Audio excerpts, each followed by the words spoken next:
Good afternoon, everyone.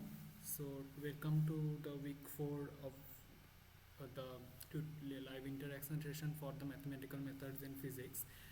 Myself, Biju Shaha, I'm a PMRF research fellow at ISER Tirupati. In this session, mainly I'll be discussing about the the topics that were being discussed in the previous week, and following questions that I'll be discussing that will help you solve the assignments for the previous week. So I hope I'm clearly audible. So in case in between I'm not audible, let me know. And also if you have any doubt in between, you can clearly interrupt and ask me. So just hold on, let me start the recording. Okay. So let's start with today's class.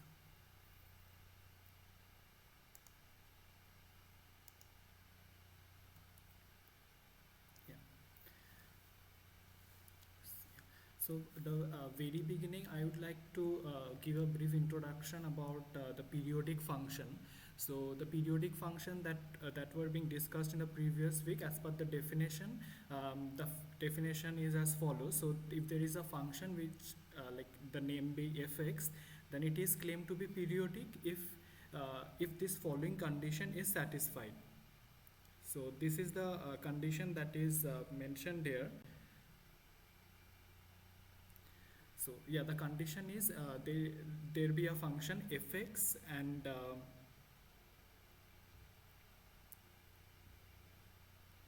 there is a function fx. Suppose you add some constant term, some number to the argument. So x is the argument, you add p to it, so x plus p, that should give you the same function back at the value of the same function at an x. So then we call that the p is the period of the function fx. So common examples that would include is the sin x function itself. So sin x, when you add 2 pi to it, you get back sin x itself. So that would conclude that your 2 pi is the period of the function. So there can be any general function. Let's take for an example some combination, some functions, general function like f t. Consider this kind of function that you would always encounter in any simple harmonic motion. So with this function, what you see is that suppose if you add 2 pi by omega naught, so omega naught is actually the angular frequency. So this term is the angular frequency. Yeah, suppose you add a term called 2 pi by omega naught to the argument. So basically everywhere where t occurs, you have to substitute this t plus 2 pi by omega naught.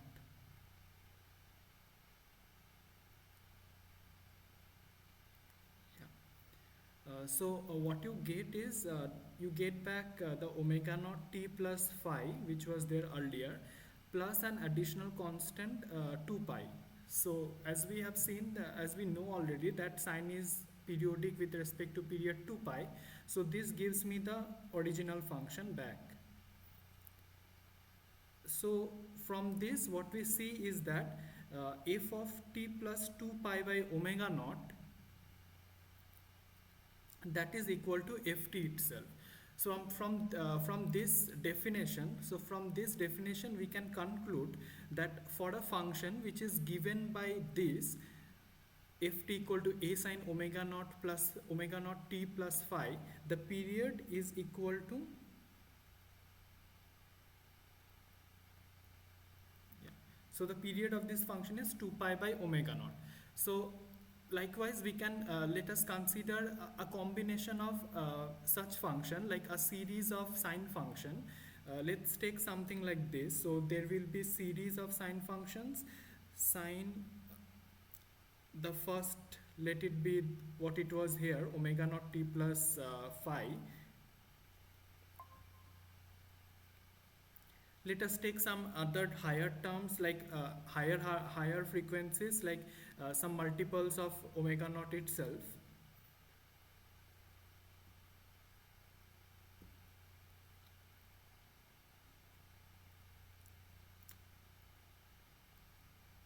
and likewise. So basically here the angular frequencies you see, they occur in this pair. It is omega naught and 2 omega naught, and there are 3 omega naught and other integer powers continues. So this omega naught, that is the lowest frequency, is known as the fundamental frequency. This is the fundamental frequency, and the higher integer powers, they are known as the harmonics. So basically in this function, that is in this series, we are considering combinations of fundamentals as well as harmonics. So in a compressed form, we can write this as an sine n omega naught t plus phi.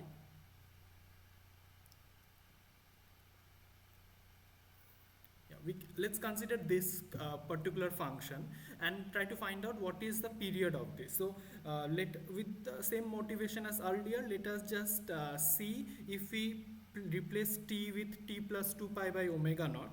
Just replace t with t plus 2 pi by omega naught and check whether the same periodicity holds or not. So let us do that.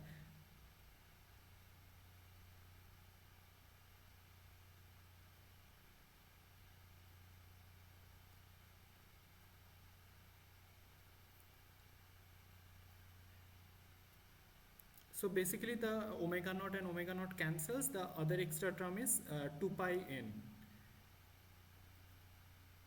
So this is the function. So since n is an integer, so again the sign is periodic with respect to any multiple of 2 pi. So we can write this as n omega naught t plus phi. So that is actually my original function. So what we got to see, that even the functions that were linear combinations of fundamentals and harmonics, it still has a frequency which is equal to the frequency of the fundamental. So we come to a conclusion that periodicity of the this complicated function, what we saw earlier,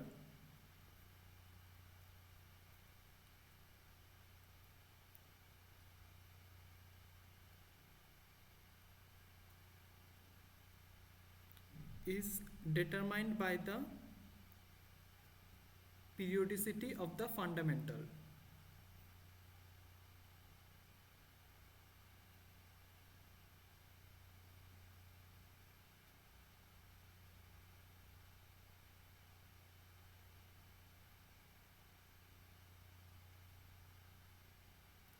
Yeah.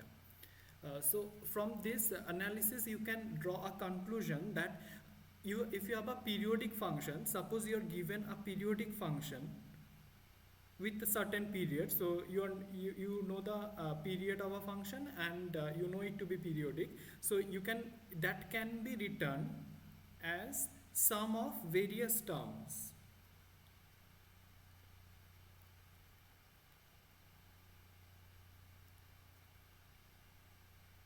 of varied frequencies. So of varied frequency or harmonics. So it's the fundamental frequency and integer multiples are the harmonics. So you can write a periodic function in terms of sum of various terms of higher harmonics. So that is what essentially the idea of the Fourier series is. So this is what is the motivation behind expressing a periodic function in terms of a Fourier series.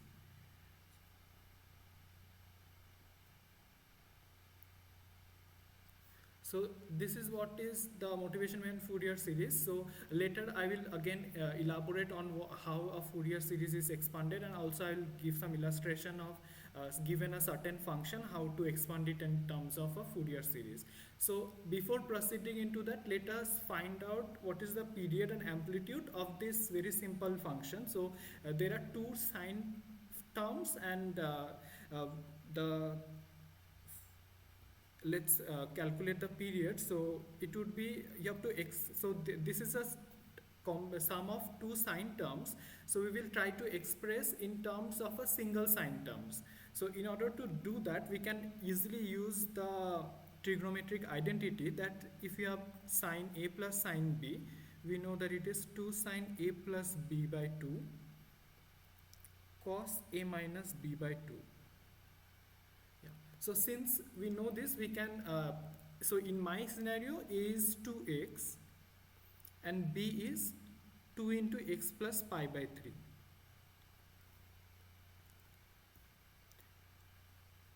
So I can substitute this in on the right hand side as well and write it as,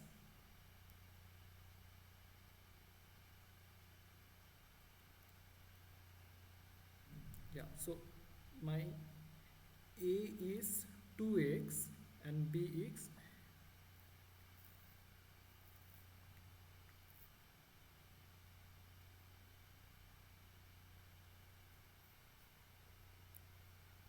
yeah, and the next term is the cos term, which is A minus B. So that is just reduces down to 2 pi by 3.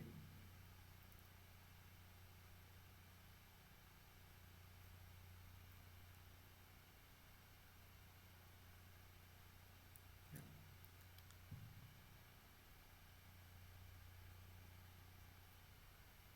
So basically from here you have 2x plus pi by 3 from the first term, and the cos term is cos pi by 3 you have. So cos pi by 3 is essentially this, we can write it to be half. So, and this 2 cancels with this 2, and ultimately you have this form. Yeah. So the question was asked that what is the period and amplitude of this.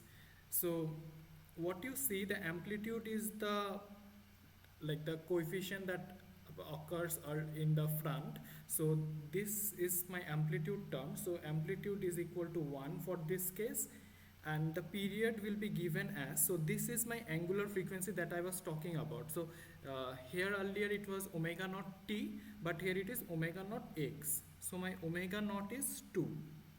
So time period is 2 pi by omega naught.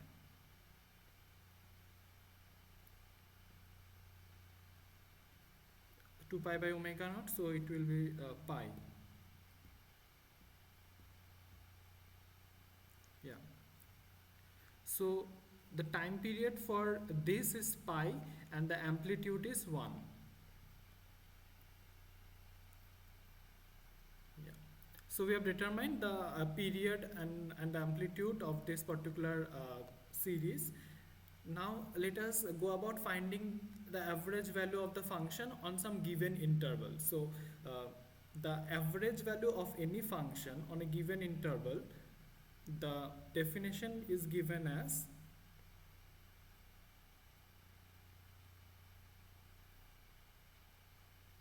so this is the length of the interval. This is the length of the interval, and you perform the integration over the interval. So I will write A and B, let's take.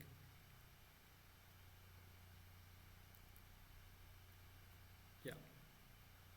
This is the average of any function.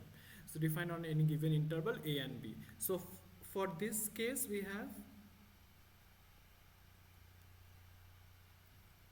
B to be equal to pi by 6 and A to be equal to 0.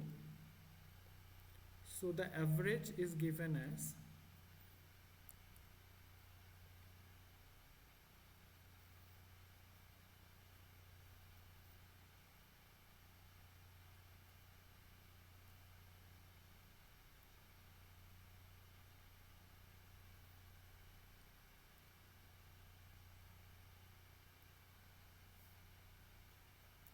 yeah.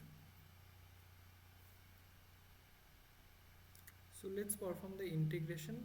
It will be, the first one is integration of x, and the second one is 0 pi by 6.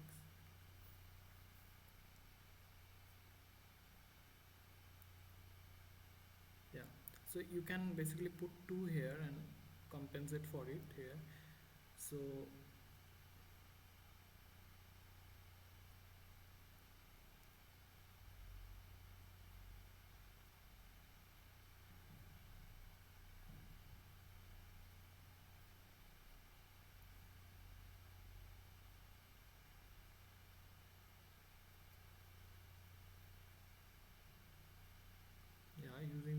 trigonometric identity for cos 2x.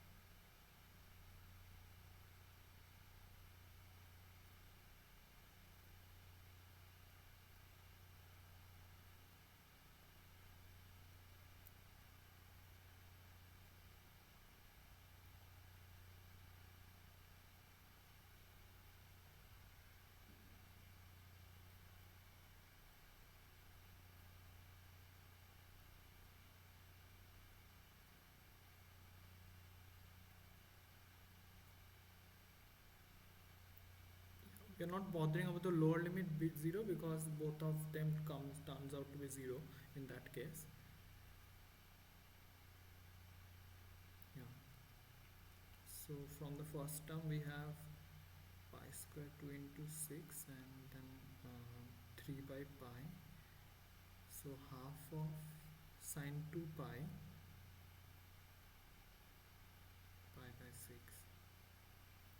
So sine 2 pi is my 0, so this goes to 0. This pi and this pi cancels. So it is pi by 2.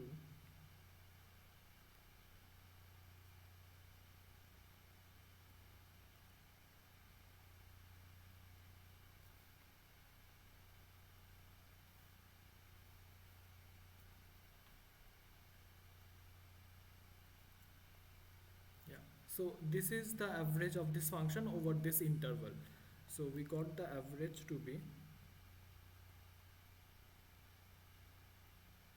this. Yeah. So I hope that is clear to you all. Now let us come to the Fourier series expansion. So let us consider a function with a period. So we have the period here to be 2L and the function is fx. So fx is a function of period 2L that can be expressed as a series in which the first term is a naught by 2, that is just an algebraic term, and the other terms involves the cosine and the sine part with higher like the overtones of the higher order harmonics, that is the first term is cos n pi x by L and the second term is sine n pi x by L, and there is a series running from n equal to 1 to infinity. So that is what the structure of the Fourier series is. So we can find out the various constants involved, that is what is my a0, what is my an and bn for n running from 1 to infinity. So provided we know the function and the range over which that is periodic or that is defined. So this is how we can know the various constants, and once we know the constants we can express, once we know individual terms here, we can express it in terms of series. So that was for a function which is periodic with period 2L. So that was a very general case. Now if we consider my 2L to be equal to 2 pi, that is a function which is periodic with period 2 pi. So for that case what we can do is, so all the replacement will occur in the place of L here.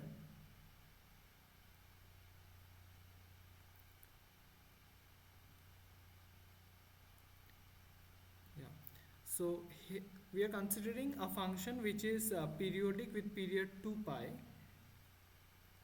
That is right now my 2L is equal to 2 pi and L is equal to pi. So let me replace everywhere where L occurs. So this portion I will replace with pi, and here the L occurs. Yeah. So the pi and pi can be cancelled.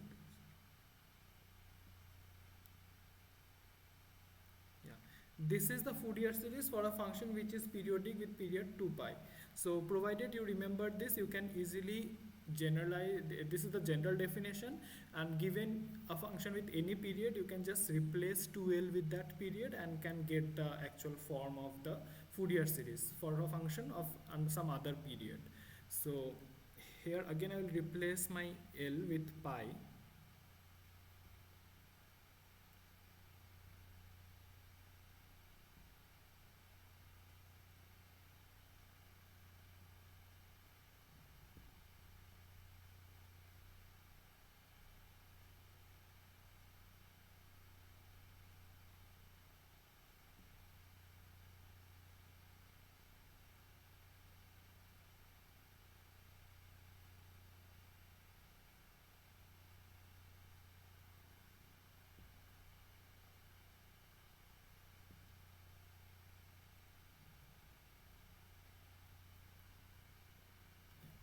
So this is the definition, this is the expression and the all the various terms for a function which has a period 2 pi. Yeah. So given this thing, so the integration happens over a range. So let us consider a specific case where fx is the function which you are trying to express in Fourier series is symmetric. So that is like the function has obeys this condition that when x is replaced by minus x, it is invariant, that is it does not change. So fx is equal to f of minus x. So now the question is which among these terms will survive and which will vanish. So as you see the integration here,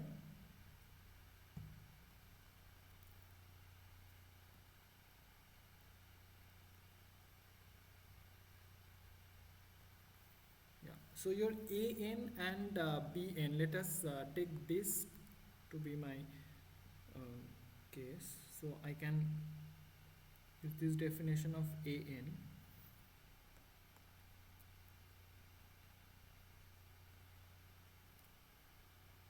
So in this term what you see, like the integration is fx cos nx, and the a0 integration is over fx itself. So there is a0 equal to 1 by pi.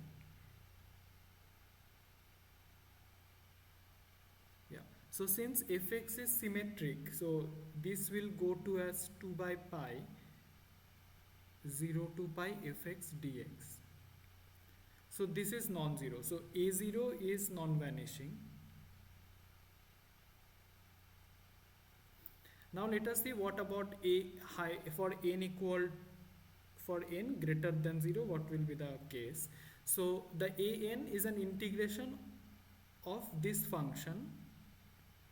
So if your fx is symmetric, so let us see whether this function fx cos nx is overall symmetric or is it antisymmetric. So for that replace x with minus x,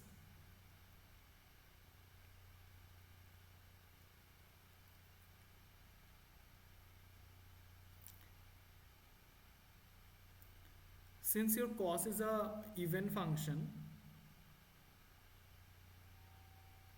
yeah, this is what it is. So like what you conclude is the first terms, that is fx cos nx, it is periodic, sorry, it is even.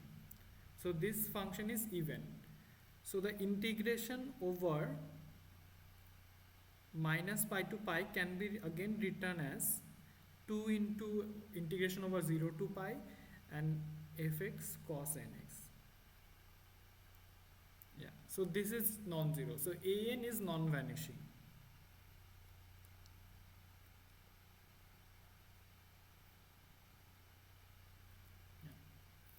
Now you can guess what will happen to bn. So bn is an integration of fx into sin nx, and we know that sin nx is an odd function.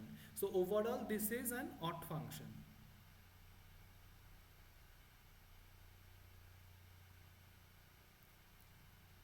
So the integration bn, the integration that give rises to bn will be vanishing. So bn will be equal to 0. So from here what you know is that if your fx is a periodic function, if your fx is an even function, so the conclusion is if fx is even function,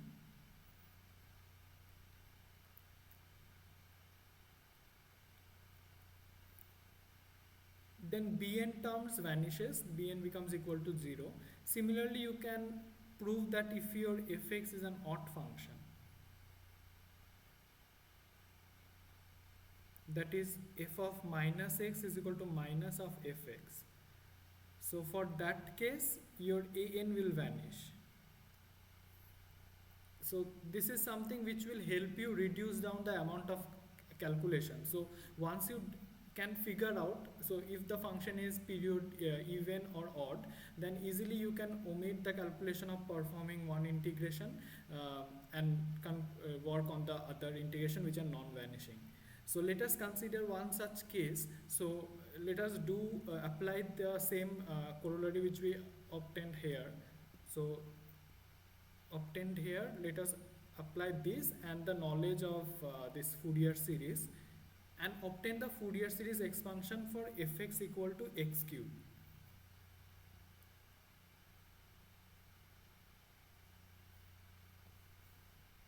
Yeah. So the range is over minus pi to pi. So from the definition of a general period, so let us use this very definition here.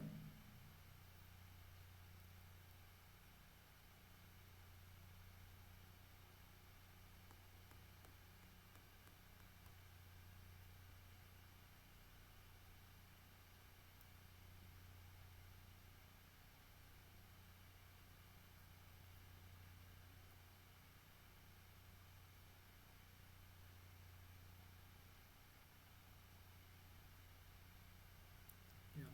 So in this particular case, your 2l is equal to 2 pi because it is over minus pi to pi, so that spans a range of 2 pi, and your L is pi.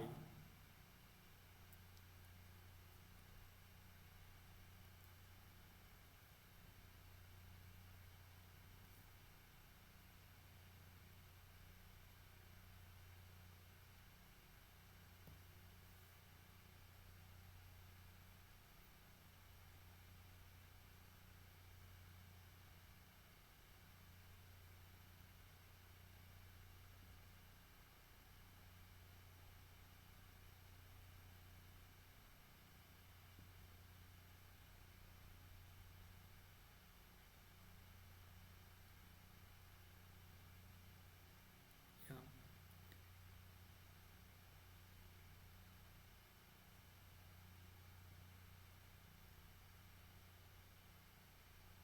So we have to find out these individual terms and then we can expand the series. But before this, let us consider whether this function is periodic, whether the function is even or odd. So fx equal to x cube, f of minus x will be minus of 1 cube and x cube, that is equal to minus of x cube.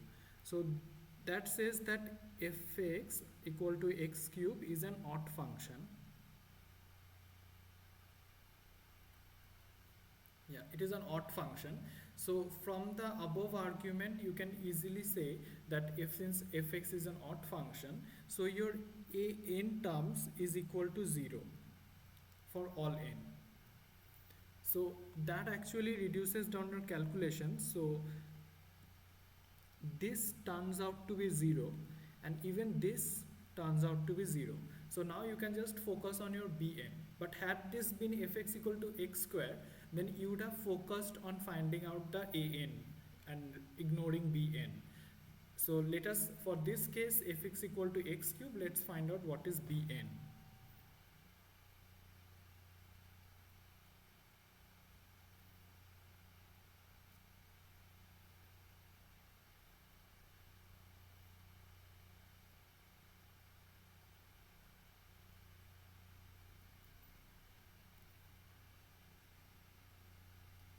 Since overall this is individually they are odd functions, but overall it's an even function.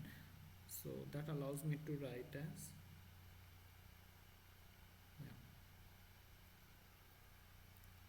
yeah.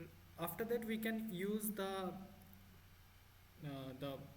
integration by parts rule, and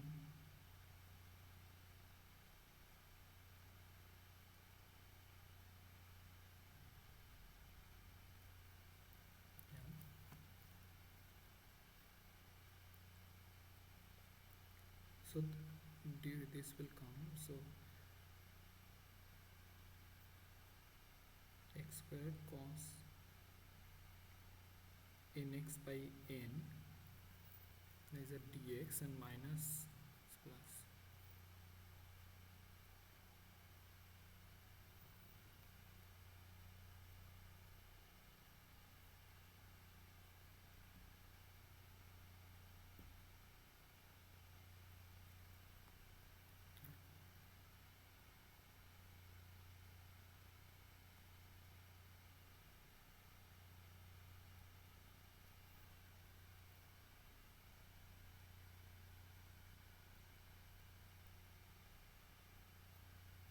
Cos of nx, again integration by parts in this case, so that would be sin nx by n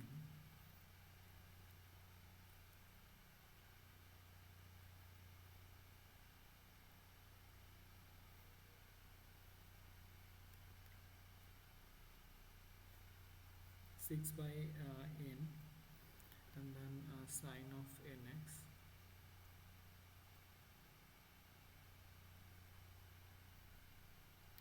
Yeah.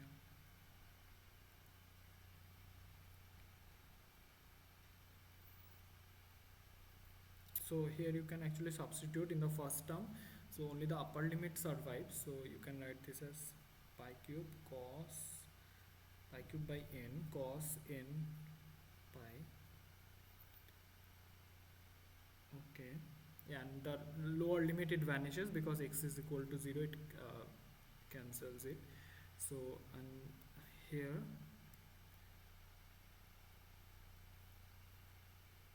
can substitute again pi square by n sine n pi.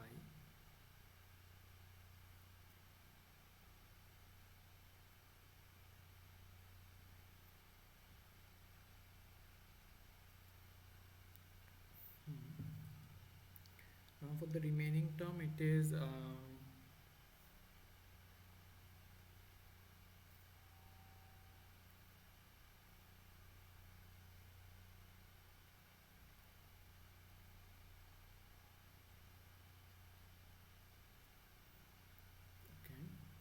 and then it will be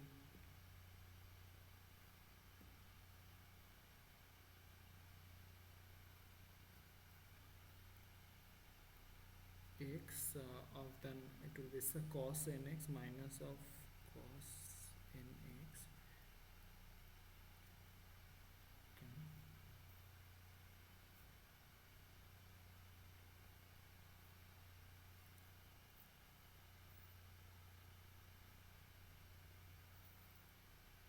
Then it will be minus of cos nx, that will make it plus, and then 1 by n terms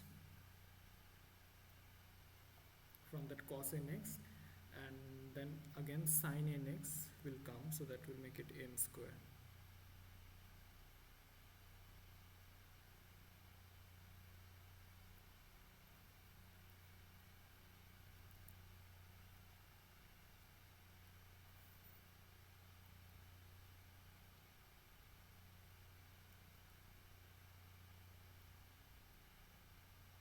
So, yeah, so cos of n pi, so that will be like depends upon what is the like whether n is even or odd. So if n is even, so like n is equal to 0 or 2, so in that case it will be 1, and if it's odd then it will be minus 1, so minus 1 to the power n, and sin n pi will be always 0.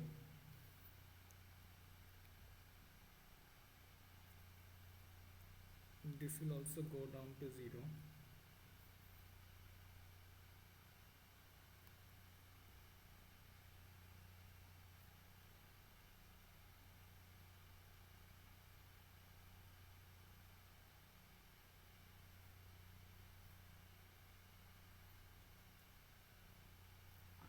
Yeah. 3 from there.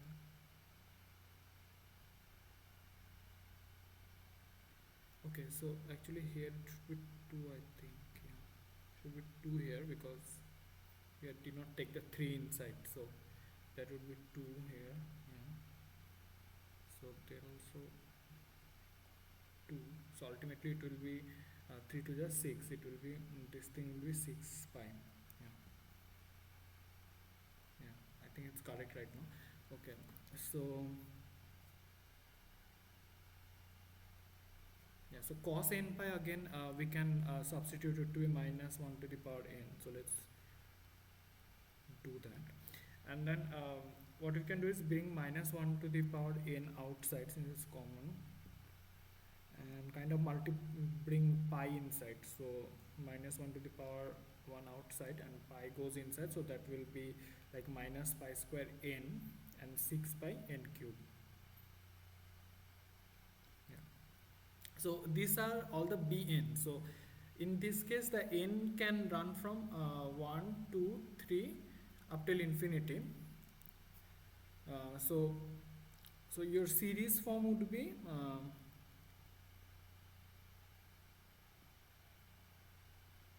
yeah, your series form was that. So we started with the function called x cube.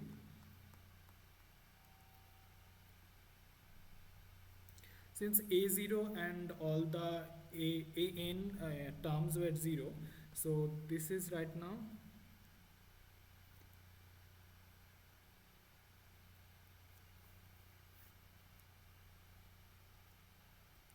yeah, and your bn's are given by this. So it is um, 2 outside and all other are dependent on n, so all other inside the summation.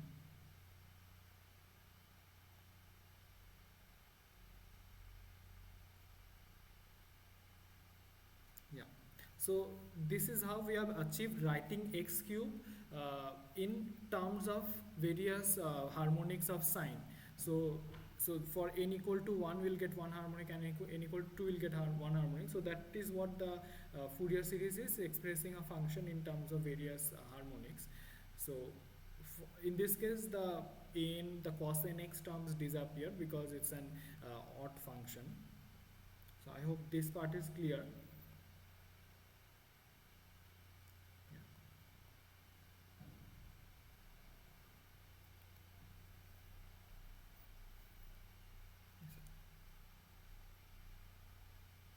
So let us do this problem. So here again you have to Fourier expand of algebraic function x plus x square over a period minus pi to pi, and then from the result of the Fourier expansion you'll have to prove that pi square by 6 can be denoted as this infinite series.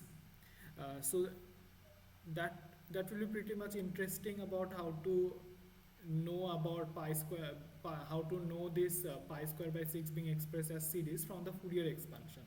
So that is what let's do that right now.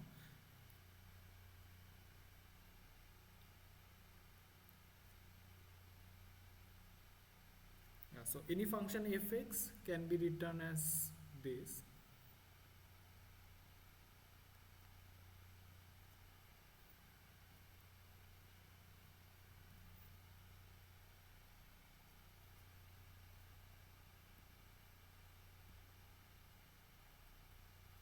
Then the sine part starts.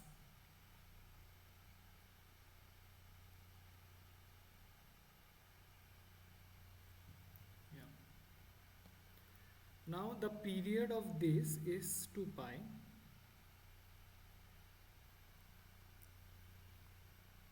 So again using the same notation as earlier, so like this we can use it here again.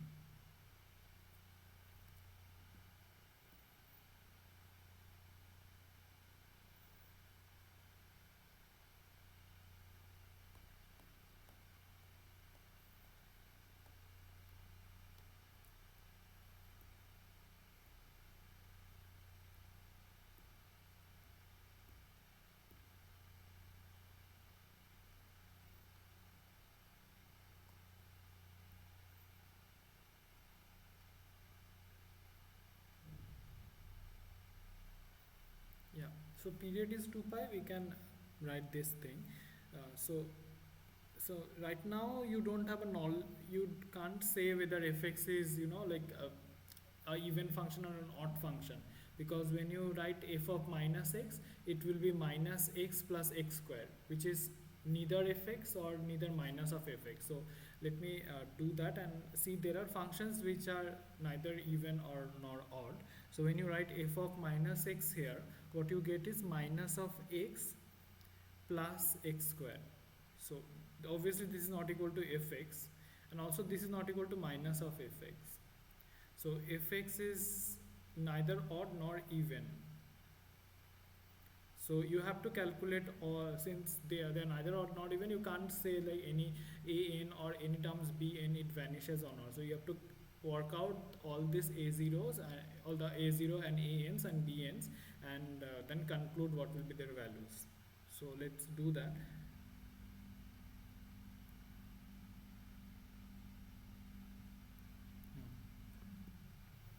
So first let's do for a0.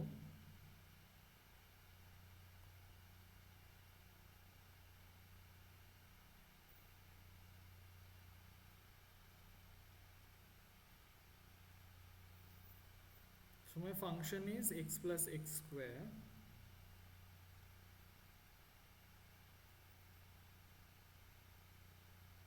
but individually they are even and odd. First is odd, so let's exploit that property and kind of reduce down our integration calculation. So this goes to 0.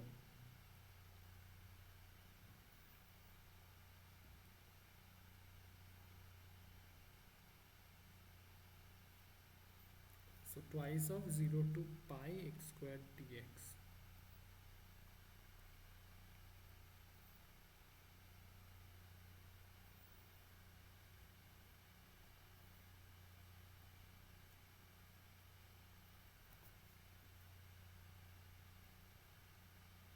Yeah, this will be 2 pi cube by 3.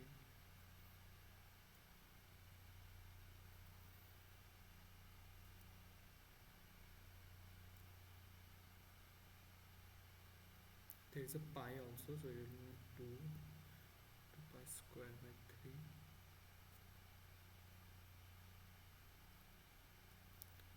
So this is your a0. Now let us go on to calculate ans.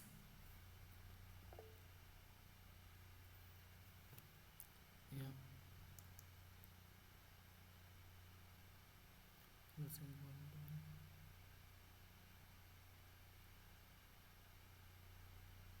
No, it won't be of like that is not a that the individually the Fourier series can't be said to be the Fourier series of the entire summation. Yeah, that can't be said. So so you're saying that if you have fx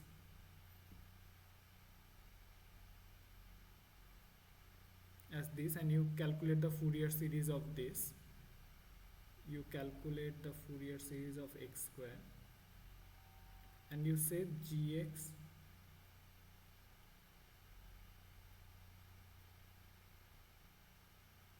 so you're saying whether gx can be written, gx will be equal to the Fourier series of individually fx or f dash x. um, I kind of not sure right now. So okay, the Fourier series of fx can be let's say some ans cos nx,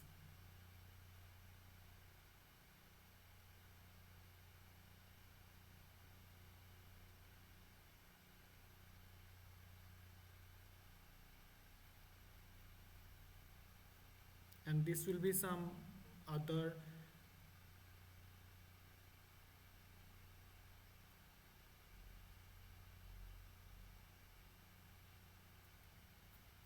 Yeah.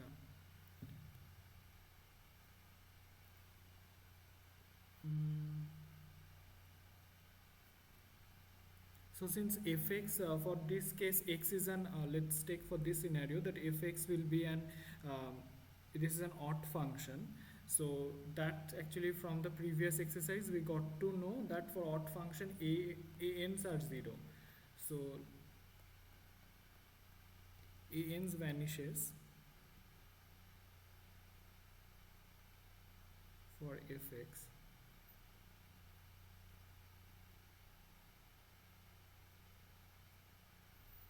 and here the bn vanishes.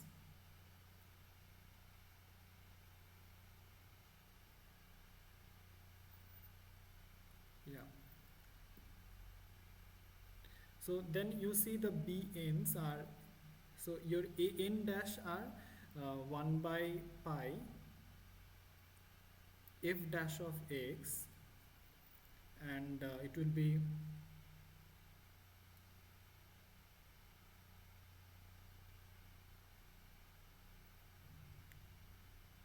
okay, and your bn dash would be 1 by,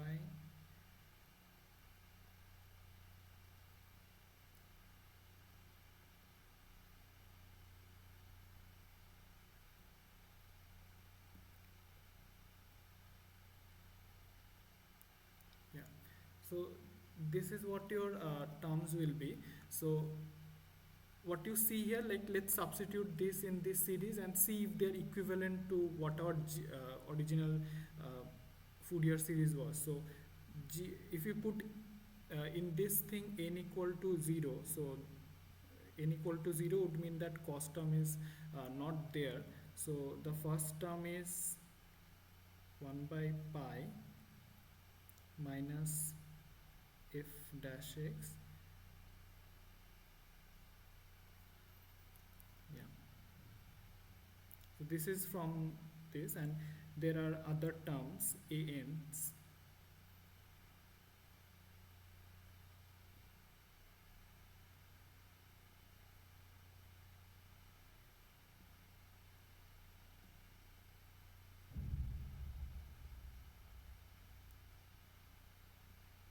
Okay, let me write it as summation of 1 by pi f dash x cos nx. So I'm just substituting an in that place.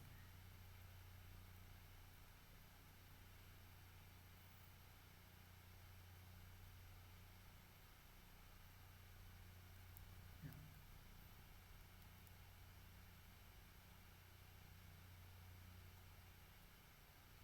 And bn dash,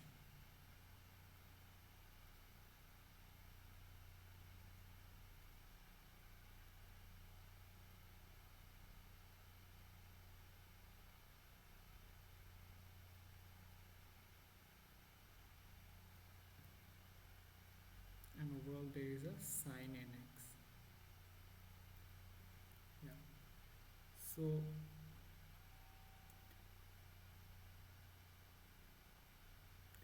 yeah, so here the a0 terms, it was mainly a contribution from x square.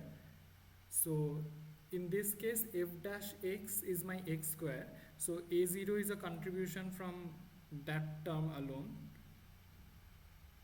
So on the first term it matches, and in the second term also we will split it into two parts. So when we'll go on to calculate an, we will write it and split it. So the x square cos nx term, so the a1 in the next case would be, so if you're planning to write a1 here, it will be 1 by pi minus pi to pi x plus x square cos nx dx. So x cos nx and x square cos nx. So x cos nx is actually an odd function, so it vanishes, and x square cos nx is an even function. So in the case of an, again the f dash x term sustains. So yeah, f dash x term sustains in place of an, and in place of sine again the sine terms sustains. Yeah, so the answer to this is yes, you can actually so if you see any function as a sum of individually odd and even function, you can split them into two parts and perform Fourier series of the one term even term, Fourier series of the odd term, and then write it as an overall series. So yeah, that can be done. Answer to that question is yes. So we just saw, yeah, answer to that question is yes. I hope that is clear. Yeah.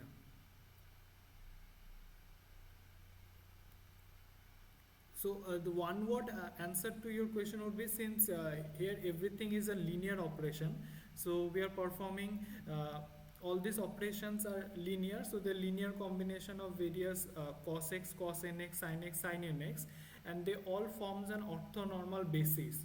So we are actually expanding my fx in terms of linear combinations of basis elements. So that is performing a linear operation.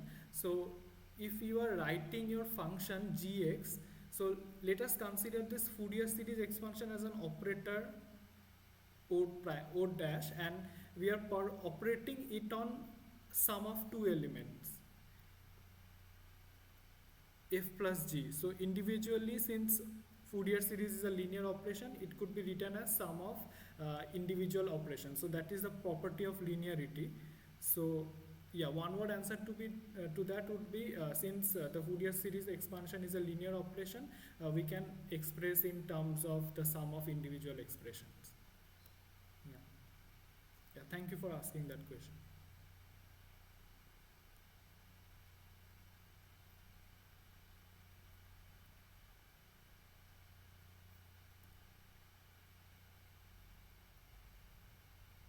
Yeah. Is my presentation clearly visible, and my video clearly visible? So I'm just confirming because there is one of you can respond.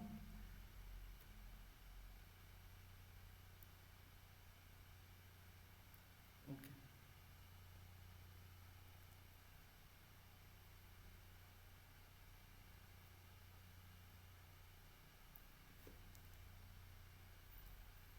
Yeah. So let us go about finding the other higher term. So ANs. So you could do as Panache said, like split it into two terms and then find the Fourier series, or you can do it combinedly. So since I already did one question like that separately, I've calculated. So let's do it for together. So let's do this x plus x square.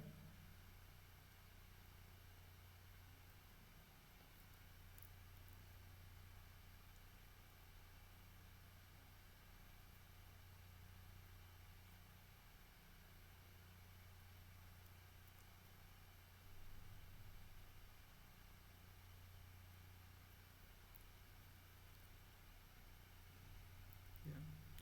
So this comes to 0. Yeah, this goes down to 0. So we are left with this, and since this is an even function,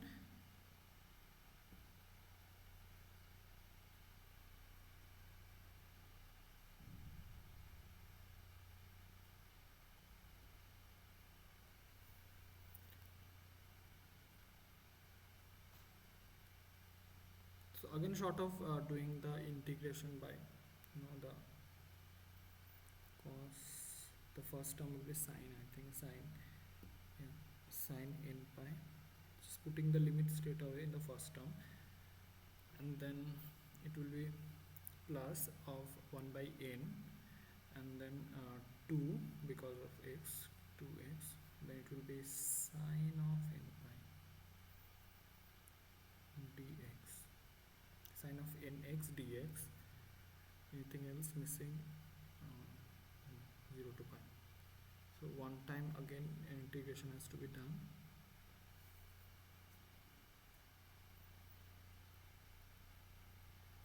Yeah, sine n pi is 0, so I'm no longer writing it anymore. So this will be 2 by n.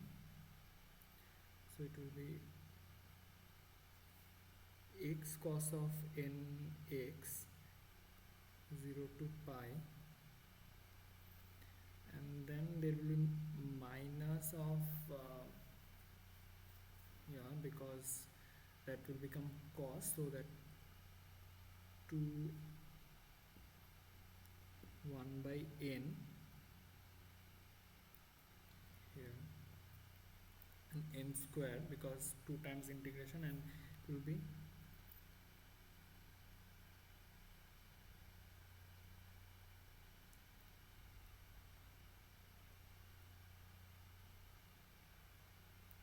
yeah, I think this is correct. Sine will become cos, and cos will in turn become sine.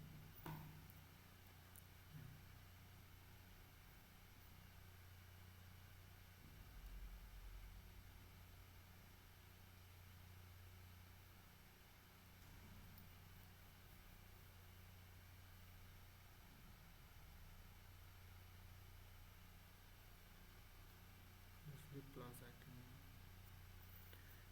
Anyway, this term actually vanishes because sine is there, so this will go down to 0. So pi cos of n pi,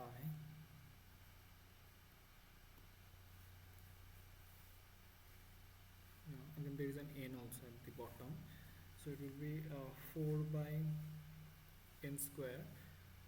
Pi and pi cancels, and cos n pi will be minus of 1 to the power n. Yeah. So that is what with the an term. So now let's do it for bn. So in bn terms, it is, instead of cos, it will be sine here. So in that case,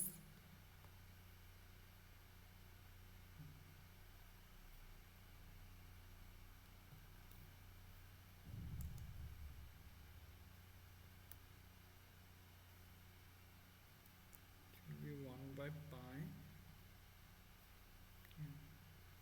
minus pi to pi,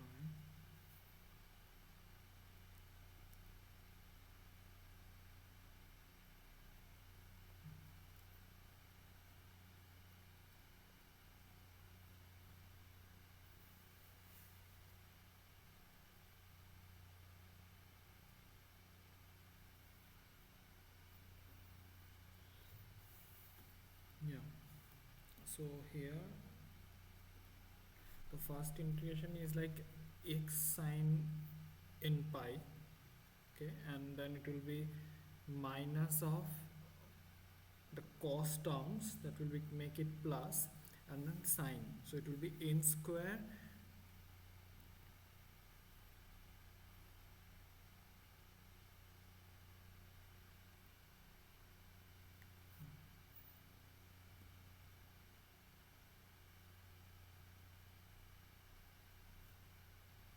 so this will become cos, yeah, and then sine of nx, yeah. So from here you can write as this vanishes, fine, and here actually 2 by pi x, let us replace it with pi's.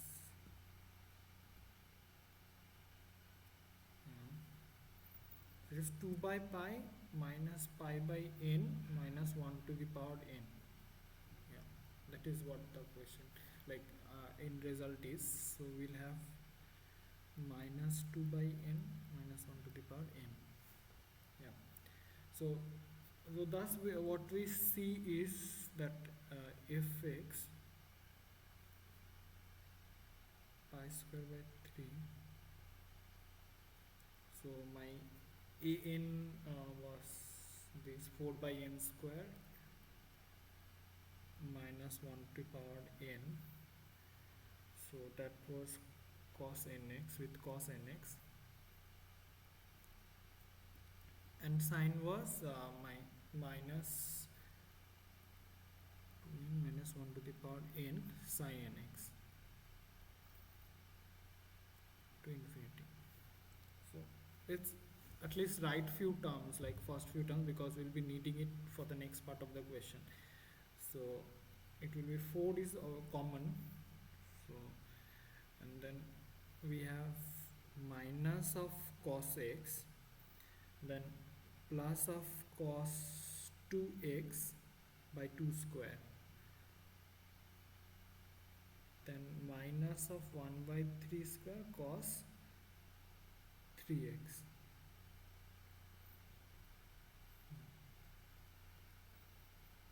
and then minus 2 is common, so then you have minus of sine x, and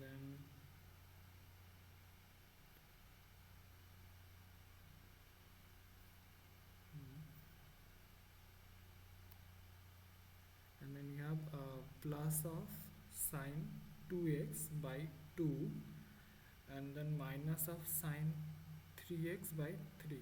So this is what the series form is, and then the next part of the question was we had to prove deduce this. So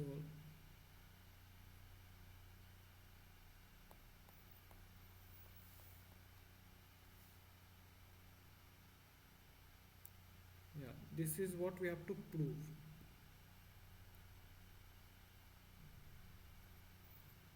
So and your fx is x plus x square.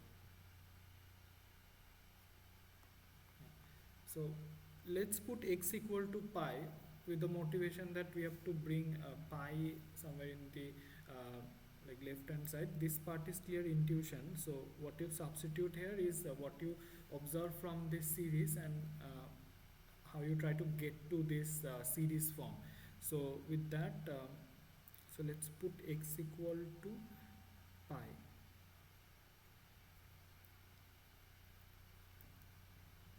So in that you have pi plus pi square is equal to pi square by 3. Yeah. So when you put like x equal to pi, all sin pi term will actually vanish. So only the cos terms remains. So cos pi is minus 1, so that is why minus become plus. So cos, then we have cos 2 pi, which is 1, so that is 1 by 2 square, 4. Then again you have plus 1 by 3 square, so likewise. Now let's put x equal to minus pi. So since we are aiming to get pi square, so let's put minus pi, and then we can, like, add them and get rid of pi alone. So again actually the sine term vanishes, and since your cos is an even function, the even that part remains unaffected. So now you add them. So when you add, you get something called, so okay, this is pi square alone, so yeah, this is this.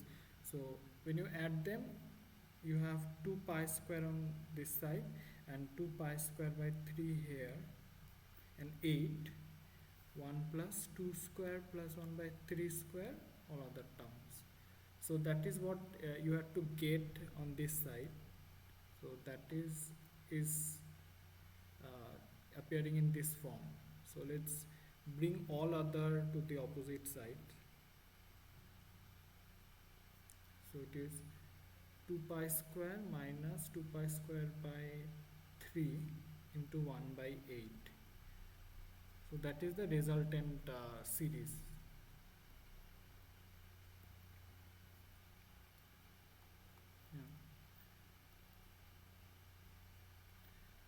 So you have is 6 pi square minus 2 pi square, it is 4 pi square by 3 to 1 by 8.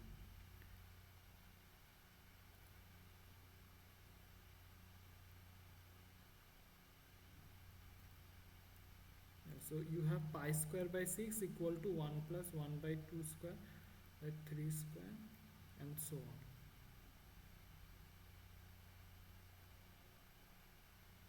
Yeah. So this is what you have to derive. So we first of all obtain the Fourier series, and then with an intelligent guess with about what to put x as, that we put x equal to pi and could deduce this series form. Yeah. So let us come to the next question. Before going to the next question, there, like, you can also express your Fourier series in terms of exponential. So if your function is a complex function, you can express in terms of Fourier series, which is given by this.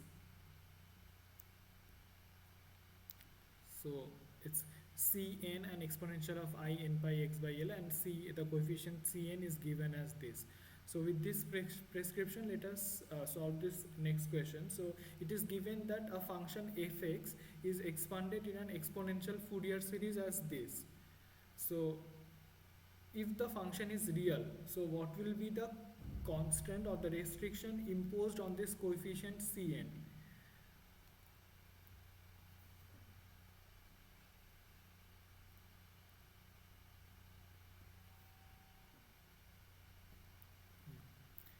So from here we know that this particular thing, let us just use this here.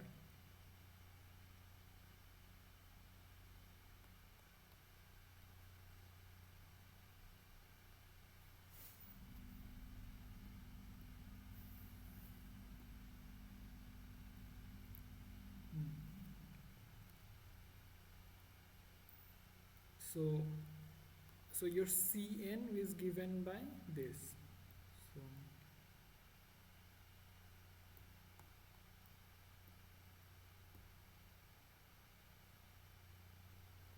yeah, this is your Cn.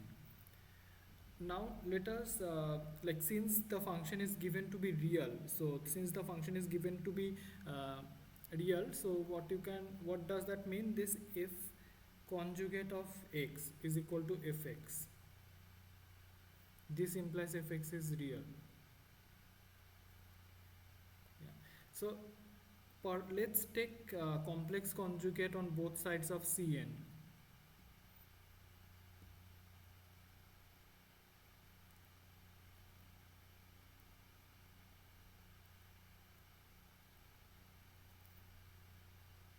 So here actually n runs from minus infinity to infinity, and so n can be negative as well. So let's take complex conjugate on both sides of Cn. So Cn star is equal to 1 by 2L. So f star x is equal to fx itself, and here it will be I n pi x by L dx.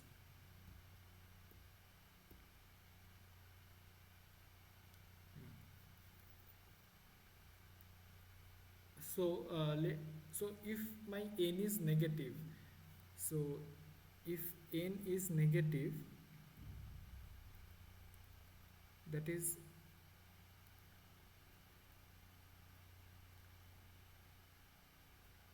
C of minus n is negative. So in that case, substitute n equal to minus n in this format. So what you get, 1 by 2L minus L by L minus L to L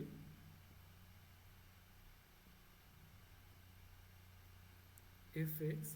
So when you put your n to be minus of n, that is negative n, so you obtain I n pi x by L, same form as this. So the constants of Cn, the restriction on Cn, or the constant on Cn, is Cn star is equal to C of minus n. So if you, what does this mean is that suppose you obtained Cn for all n greater than 0. So for all positive n you get Cn, and now you want to know what is C at a negative value of n. So that can be easily be found from here. So that would be C of n conjugate. So this happens only when your function fx is real. So that is the restriction on Cn. It can't be any arbitrary any arbitrary coefficient. It has to obey this particular rule.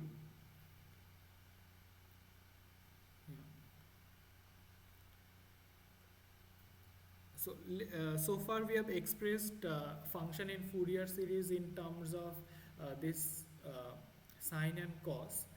So let us do one question where we would write my Fourier series in terms of the exponential.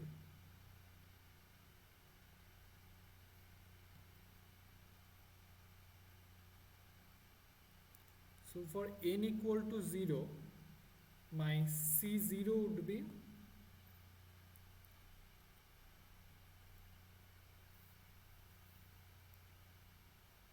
C0 would be just put n equal to 0 here, so that would be minus, it is defined, it is a function over minus pi to pi, but it vanishes in the other half.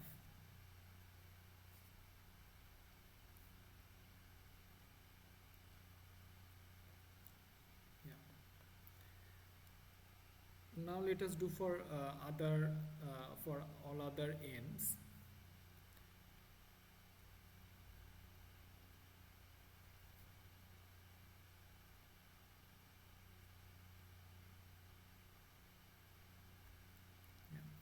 So since your fx is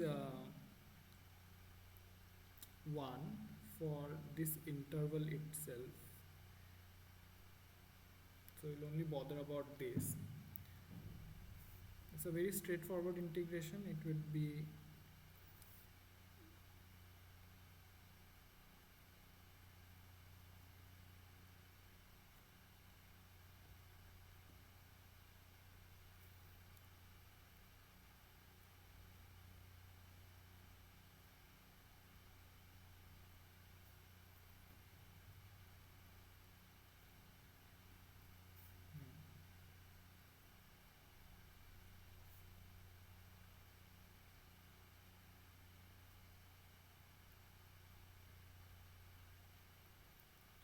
cos of n pi minus I of sin n pi minus 1.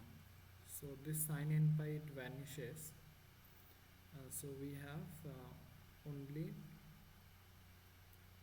minus 2 pi I n, and cos n pi is minus 1 to the power n minus 1. So we can arrive at two conclusion from this.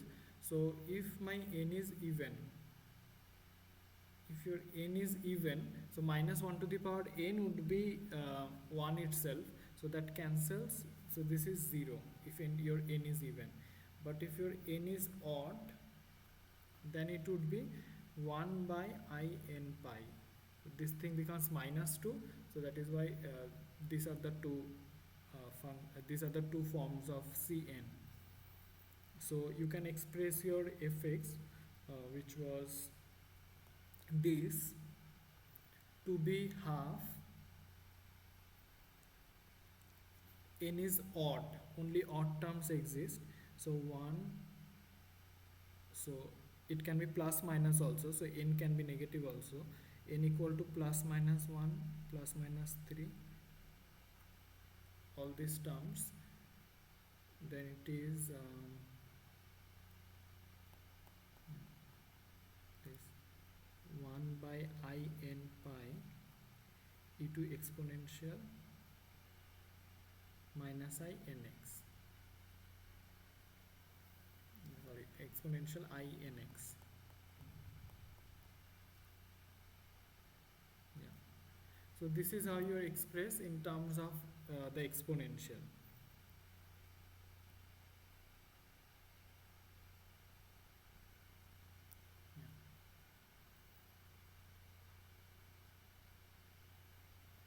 Let us after this come to a theorem, which is the Parseval theorem.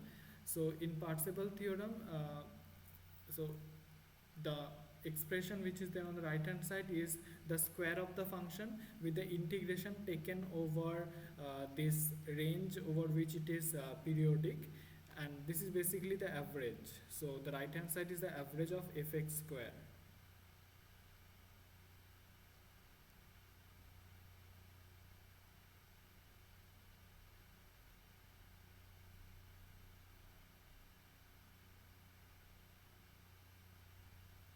Yeah, so average of fx square, so that is equal to this term. So if you just know the Fourier coefficients a0, an and bn, you can calculate the average of any complicated function. So so let us do for a very simple function just to illustrate this. So there is a function fx equal to just 1. So let us just elaborate this particular theorem for this case.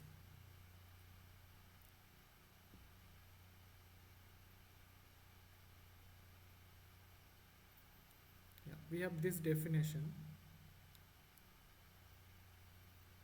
So we have to show this using the Parseval theorem.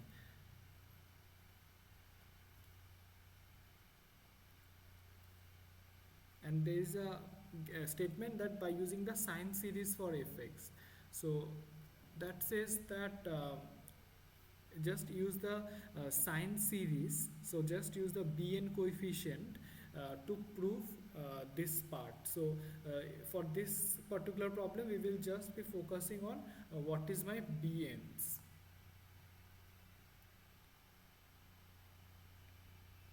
So what are the various bn's? So bn would be, so it is 0 to pi. So your basically here is L is 2 pi, 2L is 2 pi, 2L is pi because it is 0 to pi. So your L is pi by 2. So that is why it will be pi by 2 here, and it is 0 to pi fx sine nx dx.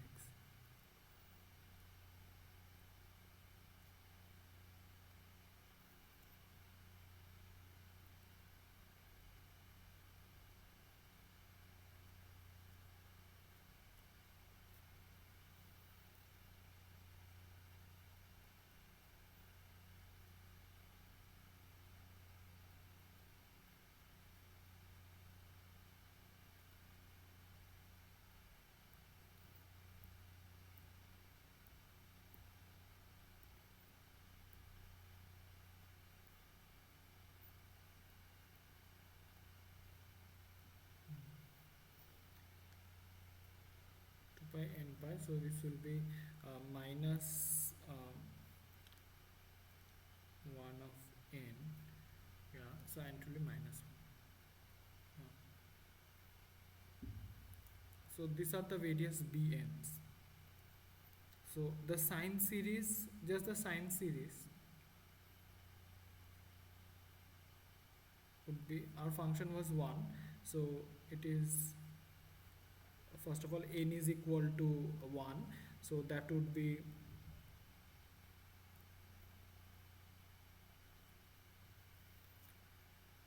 four by pi sine x. This is n is equal to 1. Now n is equal to 2 will vanish because this will go down to 0, and again n is equal to 3 would be,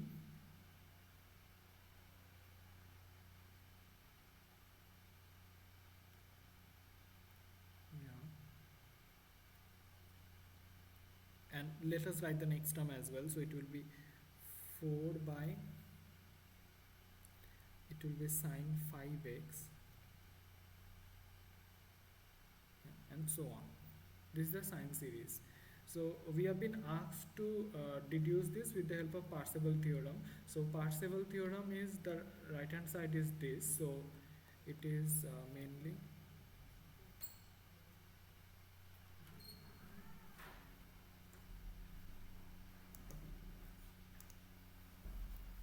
so the other class going on. So can you get a mic stand for your culture program? class. Okay.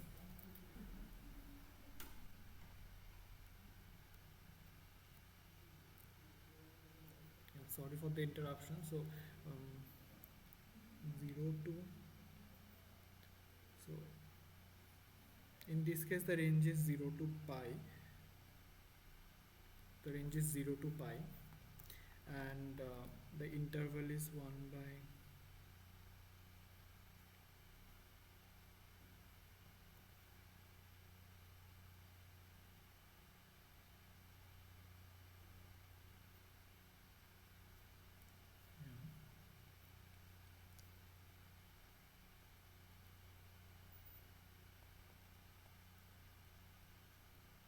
n bn square. N is equal to 1 till infinity. So in this case fx is equal to simply 1. So 1 square dx. Let us take the 2 pi on this side. So it will be n is equal to 1 till infinity and various bn squares.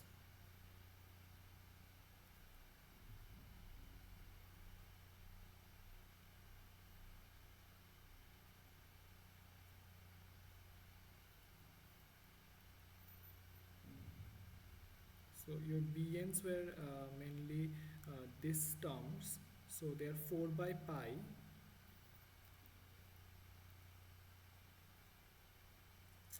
4 by pi square, and the next is 4 by 3 pi square,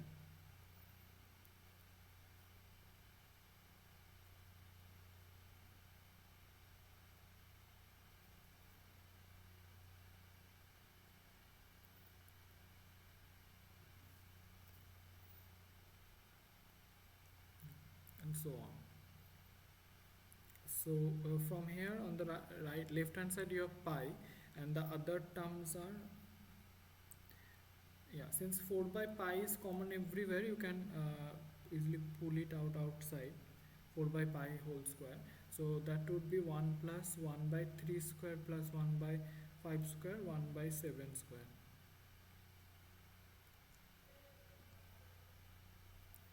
Yeah, so you have to prove, basically we obtain the right hand side part. So uh, bringing other things on this side would be pi by 4 whole square, 2 by pi into pi,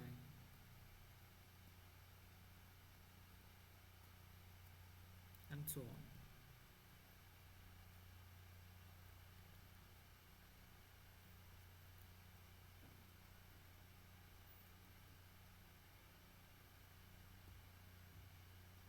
Okay, this is what you have to prove. So using the Parseval theorem, we could come to this particular series, deducing the series. Yeah. So that was about the Parseval theorem. So the next is the problem on the Fourier transform. So the Fourier series that we wrote earlier in terms of exponential, that is mainly this thing that I showed here. So G alphas, they are the Fourier transform of fx. So the coefficients that appear here, these are the Fourier transforms.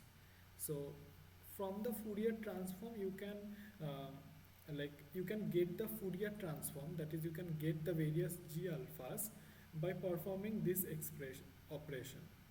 So it's mainly the G alphas get replaced with fx, and there is a e to the power minus I alpha x. So G alpha is called the Fourier transform of fx, and fx is called the inverse Fourier transform of G alpha. So let's find the Fourier transform of this function. That is, in other words, you have to find what is G alpha. So let us go about solving that. So mainly you have to find what is G alphas. So G alpha from here,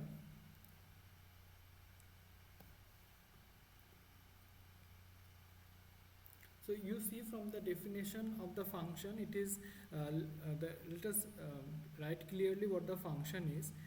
So the function is for mod x less than a. So that is basically for x lying between minus a to a, the value is 1. Otherwise it is 0. So suppose this is my line number. So within this interval the function fx is equal to 1, and outside this, that is between minus infinity to minus a to infinity, the function is 0. So this is what the definition is a function is. So with this definition, what you can say at least is the integration of g alpha. So finding g alpha involves this integration. So you don't need to carry out the integration over the entire range, because outside it vanishes. So we can concentrate mainly on this minus a to a part.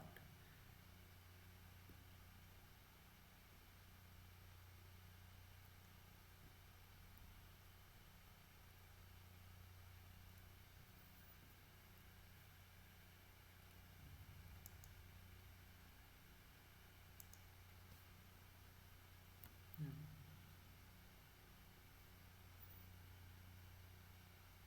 So g alpha is 1 by 2 pi minus a to a fx e to the power minus I alpha x. Yeah. So your fx is equal to 1.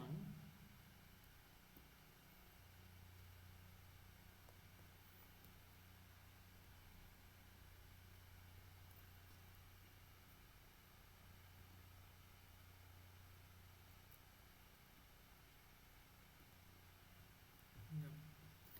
So the integration is minus I alpha x is minus I alpha a to a.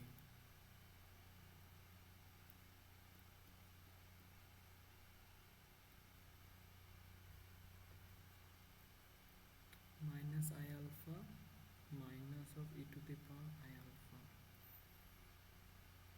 So basically you have 1 by 2 pi I alpha minus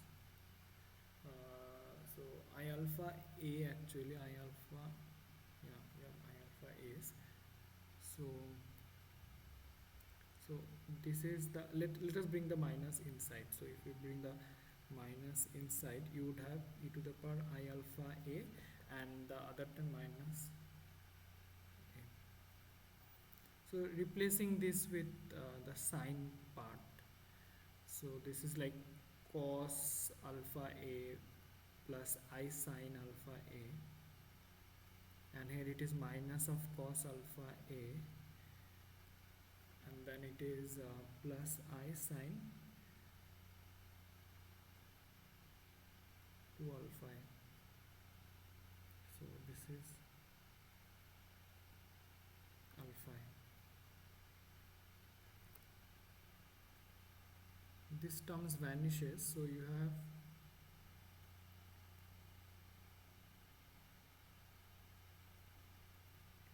so the 2 and 2 cancels, I cancel,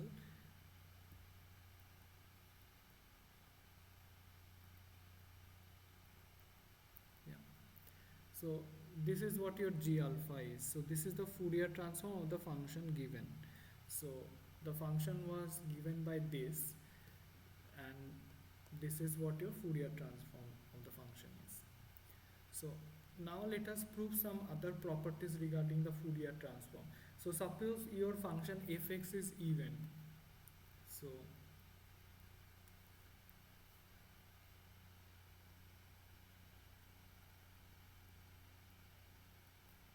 you are given fx is even, so that would mean that f of minus x is equal to fx, that is what we know. And now you have to prove that the Fourier transform of the function g alpha is also even. So from the definition of g alpha itself, so let's go back to the definition of the Fourier transform.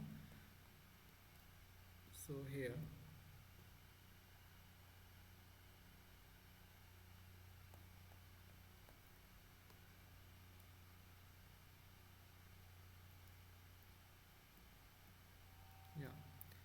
So you are saying that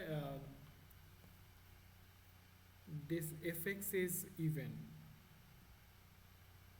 So just replacing the integration variable, so replacing x with minus x, so replacing the integration variable with x to minus x does not changes the integration, so it remains g alpha. So we are just changing the integration variable f of minus x e to the power I alpha x, yeah, and minus of dx, yeah, minus of dx, and also the lower and upper limit also it flips,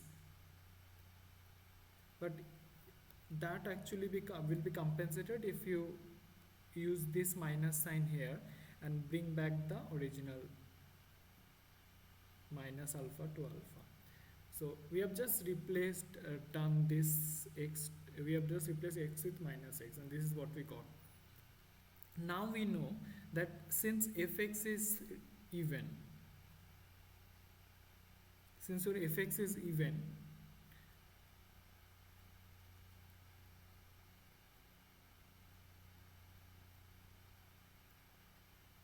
yeah,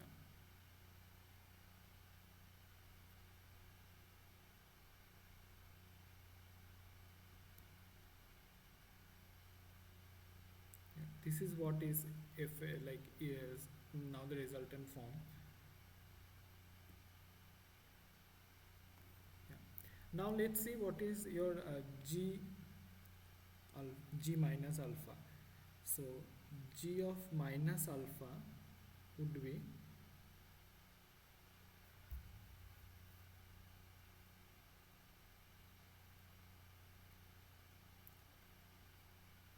yeah.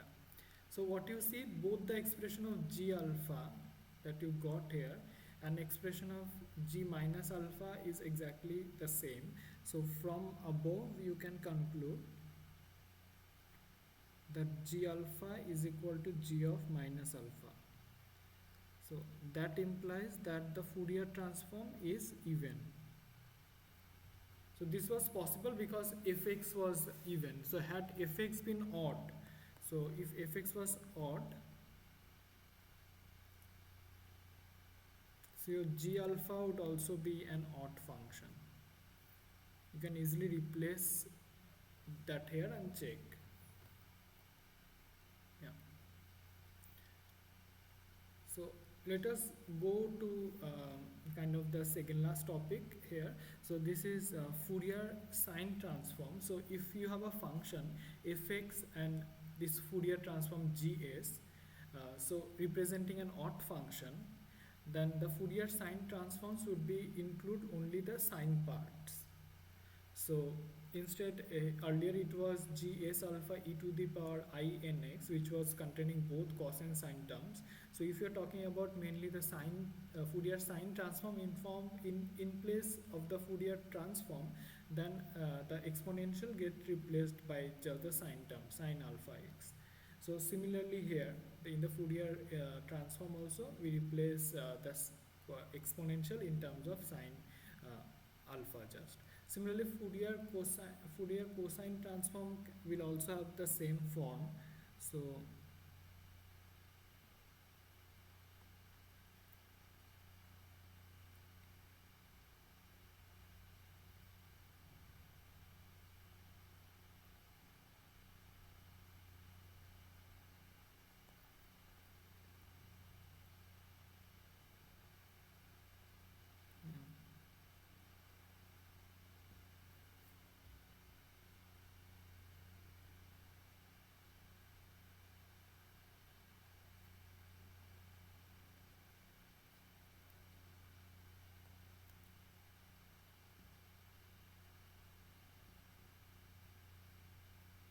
yeah, this is about the Fourier cosine term, only the cosine contributions. So let us do one question with to express a function in terms of Fourier sine transform, like find the Fourier sine transform. So that this is the question. So mainly you have to find gs of alpha, the Fourier sine transform. So from this definition, what you write is root 2 pi by I.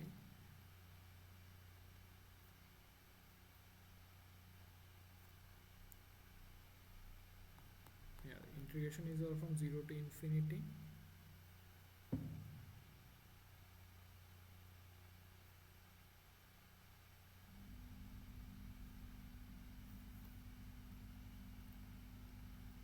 Yeah. So this will be g alpha x.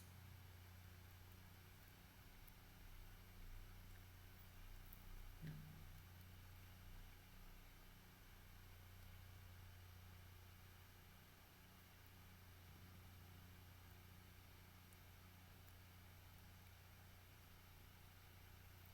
So you have this result. So this is an like a standard integration formula you can use for this particular case.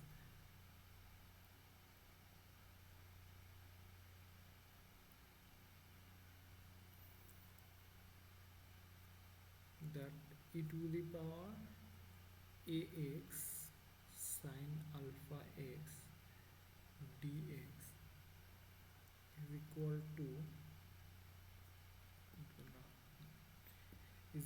to e to the power ax a square plus alpha square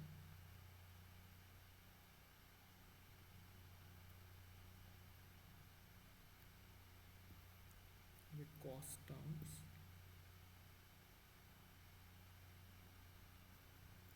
Yeah. So using this integration form, standard integration formula, you can substitute it here. So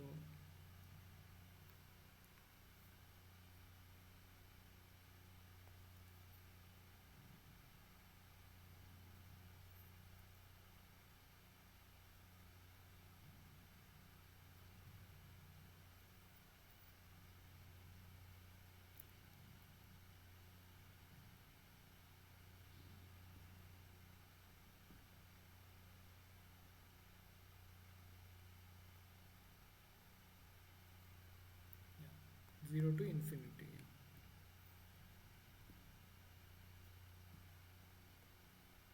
So let's put the upper and lower limit. So e to the power minus infinity, that would be 0. So the upper limit actually vanishes and the contribution comes from the lower limit term. So that is mainly minus of minus 1 and a square plus alpha square, and let's take the minus from inside. Yeah. So the sign of 0 would be 0 and it would be just alpha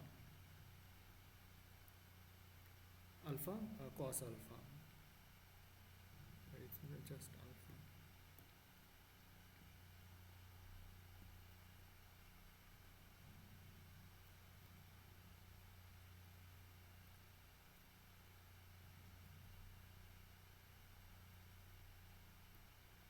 Yeah. So this is your gs alpha. This is the Fourier sine transform. Fourier sine transform for f x equal to e to the power minus ax. Yeah. Similarly, suppose if you had to find the cosine transform, you can use this same argument. So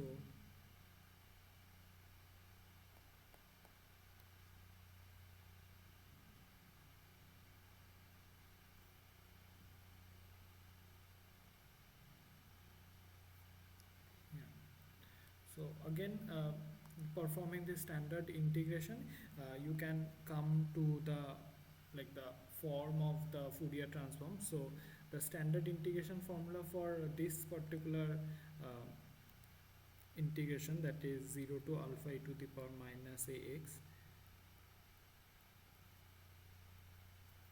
is equal to e to the power minus of ax and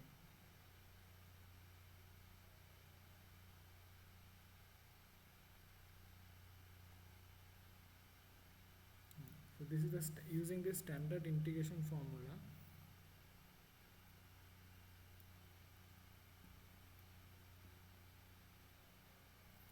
Let's substitute it here.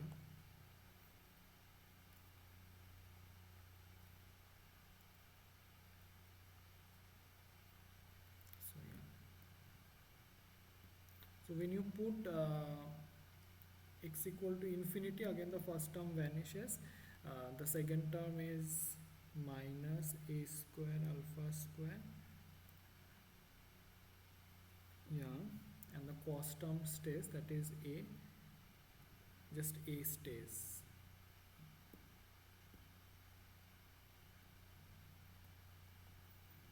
So it's root 2 by pi a of a square alpha square. So this was your GC alpha, means the cosine Fourier transform of fx. Yeah. So that's all with today's class. So let me give a brief review of what I have done so far. So let's start with this periodic function. So I introduced that if fx is a periodic function, then f of x plus p being equal to fx, that would convey that p is the period. So this was the definition of periodicity. So then we slowly came to the concept of Fourier series. So if like we saw that a combination of fundamentals and various harmonics had a period which was equivalent to the period of the fundamental. So this is the combination of various fundamentals and harmonics, but that had a period which is equal to the fundamental frequency, that is 2 pi by omega naught. So that was the frequency. So that motivated that a periodic function can be represented into sum of various harmonics. So that is what is actually essentially the Fourier series actually is. We write a function in terms of combination of various harmonics.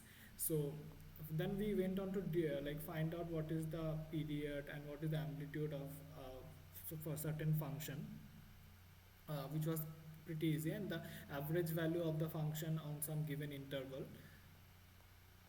Yeah, and then we delved into what is the Fourier series. So here the Fourier series was written in terms of various terms of cosine and sine, and various Fourier coefficient, that is a0, then an to b, an and various bn's. Then yeah, so we also proved that if my function fx is symmetric, then the Fourier series would have only an as its non-vanishing terms. But if your fx is like say antisymmetric, or if it is like odd, then so if your if fx is odd, then your an would vanish. So if your fx is odd, then an would vanish. But if your fx is even, then bn would vanish. And then we with that help we could write the Fourier series of an odd function. Then we also wrote the Fourier series of an neither an odd nor an even, like x plus x square. And then we also, with an intelligent choice of x being equal to pi, we could derive this particular series. So what would be the sum of this series b? So we came that it is equal to pi squared by 6. We came to know it is pi squared by 6. So then we went on to explore what with the Fourier series of in terms of exponential. So this is what it is represented as. And then if your fx is real, then the various coefficient, that is Cn, has to obey certain restriction, and the restriction is given by this, that the complex conjugate of the coefficient has to be equal to the complex conjugate but n replaced by minus n. That was a restriction. And then we also wrote the complex Fourier series form of a very simple function. Then we came to know about the Parseval theorem. So that is given as this. So the average of fx square is being denoted as this, that a naught square by 2 plus summation of an square plus bn square. So we use the Parseval theorem to arrive at this identity. What will be the sum of this series b? So After that we came to this Fourier transform. So in Fourier transform, what is what is Fourier transform? The coefficients that are involved in the Fourier series when we write it in exponential. So this series of function fx written in exponential has coefficients some g alpha. So g alpha is called the Fourier transform of fx, and fx is called the inverse Fourier transform of g alpha. So we also derived the Fourier transform of the function fx, and also got to know that if my function is even, then the Fourier transform will also be even, and similarly for the odd case. Then we also got to know what is Fourier sine transform individually and Fourier cosine transform individually is. And we also derived the form of Fourier sine transform of a function fx equal to e to the power minus ax, and also the cosine Fourier transform of the same function. Yeah. So that is all about today's lecture. I hope this tutorial will be helpful for you to solve the assignments. So if you have any doubt, you can ask me right now. So there are a couple of minutes left. So you can ask me right now, or let's meet in the next session.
Okay, so if there is no more doubt, so we can end the meeting right now, and let's meet on the next session. So to discuss the week 5 lectures.